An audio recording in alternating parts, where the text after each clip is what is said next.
Last time on Sakamoto Days, Sakamoto and Shin team up, utilizing Shin's powers to defeat Horiguchi. Kashima faces off against Shishiba and Osaragi, who were there to find Slur, until Sakamoto drops in on him, literally, and the fight between them starts. Meanwhile, Shin, who was on the back ropes against the invisible Siba, catches a break when Haisuke shows up.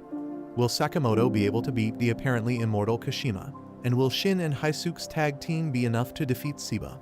Find out in Episode 9. Episode 9 of Sakamoto Days resumes with Sakamoto and Kashima's fight.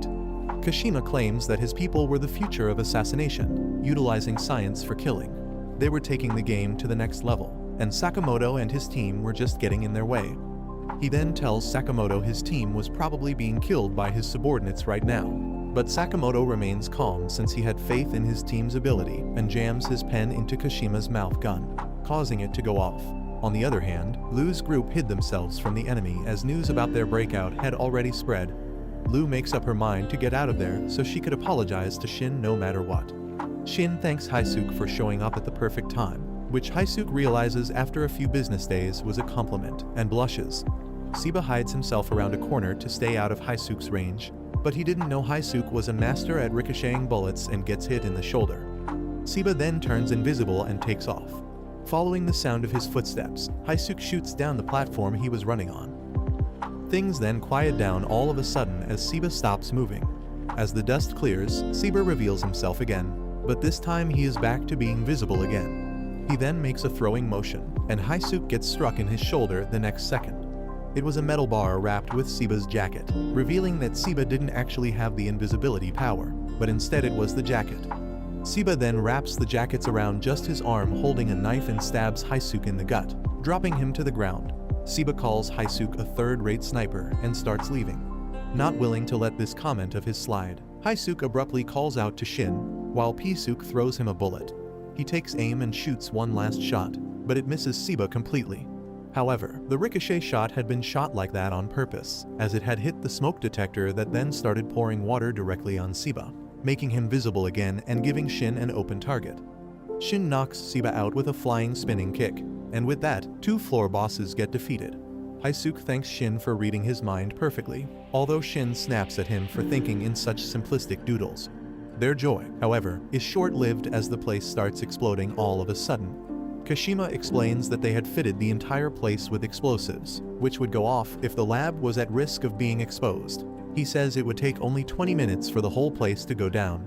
Sakamoto cracks his knuckles and tells him he only needed 5 to defeat him. Kashima taunts Sakamoto's chubby body for hindering his movements while simultaneously praising his own body, 70% of which had been turned into weapons. Sakamoto tells him he had weapons of his, surprising Kashima, who begins wondering what kind of weapons he could possibly be carrying. Sakamoto's deadly armory consisted of a flyer, a mechanical pencil, and a sail sticker. Kashima mocks Sakamoto's weapons and starts shooting at him. Sakamoto shows him how effective his seemingly silly weapons really were as he blinds Kashima in one eye with the pencil's lead while covering the other one with a sail sticker. Sakamoto then tells him relying on his weapons made him a 3 rate assassin as he whips him into the wall using his belt. Kashima is still able to stay on his feet, making Sakamoto wonder if he really was immortal. Kashima declares he did this all for Slur as a train appears. The two jump, but Sakamoto gets caught by Kashima. Being Sakamoto, he grabs a wooden plank and starts surfing the train tracks. He then uses the flyer from earlier to cut the ropes and smashes Kashima into the side of the tunnel. A bored train driver's day suddenly becomes one worth remembering when these two crash into the train. Kashima starts realizing Sakamoto's talent and why his boss liked him. Amazed by how masterfully Sakamoto had hidden himself in the train, Kashima looks around to try and find Sakamoto. Sakamoto, however, had been hiding in plain sight and drop-kicked Kashima. We then take a peek into Kashima's past, where his noble yet psychotic and violent tendencies would often get him into trouble and be shunned by the public.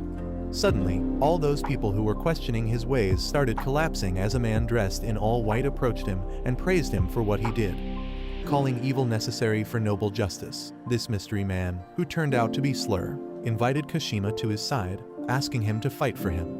Everything Kashima did from then on was to fulfill Slur's dream, and he wasn't about to let Sakamoto get in the way of that. However, words alone aren't enough as Sakamoto effortlessly throws him into the train conjunction booth and goes in afterwards to unleash a rain of punches on him. Kashima starts getting frustrated over how Sakamoto, despite being a normal human, was able to outclass him this much as Sakamoto blocks all of his shots using the handrail bar by spinning it at high speeds. Kashima then brings out his trump card, a giant beam gun, that he uses on Sakamoto at point-blank range and sends him flying onto an oncoming train. Sakamoto breaks through the train's windshield and runs out the other side to jump into Kashima's train. Thinking he had finally beaten Sakamoto, Kashima takes a seat only to find Sakamoto staring at him the next second. Kashima finally loses it and starts throwing elderly people at Sakamoto while going off on Sakamoto for not giving up despite being a dreamless nobody of society. Indifferent to all that, Sakamoto knocks Kashima out of the train, and with a final sidekick, he defeats the supposedly immortal Kashima. Sakamoto then calls Shin to let him know the lab was going down in 15 minutes. Lu and her group also experience the wreckage being caused by the explosions. A piece of the ceiling above Lu breaks off and falls on her without leaving her time to react, but she survives thanks to Shin, who grabs her at the last second. Unable to keep her emotions under control anymore, Lu starts ugly crying and apologizing to Shin for saying what she said earlier. Shin tells him to back off before she gets her snot on him and also apologizes for reacting that way. Seeing all this, Haisuke starts crying as well. That's when Asakura calls out to Shin, and the two old friends finally reunite again after all these years. Shin then realizes only 10 minutes are left and asks Asakura to quickly draw a map of the place. Using his powers, he then locates where people were and splits them up to help the trapped people. Seeing Shin use his powers like this makes Asakura immensely proud. Elsewhere, Shishiba and Osaragi finally find evidence of Slur being involved in this. Osaragi wonders about Slur's strength, while Shishiba has no doubt the Order will be able to take him out. Shin then tells him to head to the left while he continues straight ahead, where he senses two people. Suddenly, Shin freezes on the spot as he senses a tremendously ominous presence ahead. Slur emerges from there, walks up to Shin, and tells him to say hi to Sakamoto before disappearing again. Shin can't stop thinking about him while everyone makes it out safe and sound.